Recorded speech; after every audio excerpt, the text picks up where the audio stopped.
না ওটাই খুলতে। হঠাৎই মোবাইলের স্ক্রিনে ভেসে উঠল ব্যাংক থেকে আসা খুদে বার্তা, আর সেখানে তার অ্যাকাউন্টে জমা দেওয়ার টাকার অঙ্ক 99,99,99,99,099 টাকা, অর্থাৎ 1 টাকা কম 100 কোটি টাকা।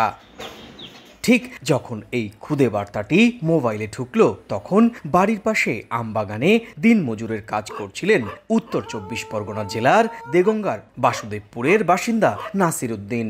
প্রথমে বুঝতেই পারছিলেন না আদৌ তিনি ভুল দেখছেন নাকি সঠিক।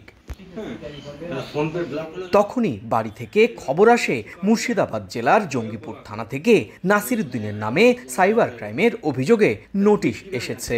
টাকার খুদে বার্তা ও থানার নোটিশ রীতিমতো কিং কর্তব্য বিমূঢ় নাসির উদ্দিন। শুধু তিনি নন, চিন্তায় পড়েছেন গোটা পরিবারও। কেনাকাটায় 100% পর্যন্ত ক্যাশব্যাক জিতে নিন BMW সহ হাজার হাজার পুরস্কার। বুঝতে পারিনি যে এত টাকা আসলো কিভাবে। এ তো আমি কি ভুল দেখছি নাকি এইসব আমার মনে হচ্ছিল। তারপর গিয়ে আমার একটা বাড়ির পাশে লেখাপড়া জানে, তাকে দেখিয়েছি, সে বলছে তো 1 পয়সা কম 100 কোটি টাকা।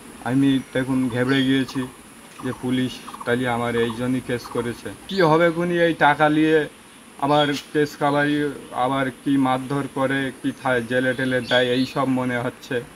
আর আমার বাড়ির লোক কাঁদছে। আমাদের গ্রুপে কেউ 1 লাখ টাকা একসঙ্গে দেখেনি। আমাদের তো বিশাল ভয় হচ্ছে যে শুনছি কেস হয়েছে, সেই জঙ্গিপুর যেতে হবে, আমরা কোথায় যাই না, এখান থেকে কলকাতায় তাই ছেড়ে দিয়ে আসলে আমরা কেউ আসতে পারবো না, একা বাড়ি, আর সেই জঙ্গিপুর যাব কি করে। ওর অ্যাকাউন্টে এত টাকা ঢুকলো কীভাবে, কী বৃত্তান্ত, ও তো কিছুই জানে না, এবং ওর অ্যাকাউন্টে এত টাকা ঢোকারও তো কথা না।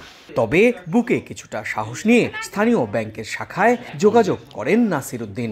ব্যাংকের ম্যানেজার তাকে গোটা বিষয়টি পুলিশের তদন্তে রয়েছে বলে সহযোগিতা করেননি, তবে বলেছেন তার অ্যাকাউন্টে মাত্র পড়ে রয়েছে 17 টাকা, আর ব্যাংক অ্যাকাউন্টেও করা হয়েছে জব্দ। দেখলে আমার এই অ্যামাউন্টটা দেখ।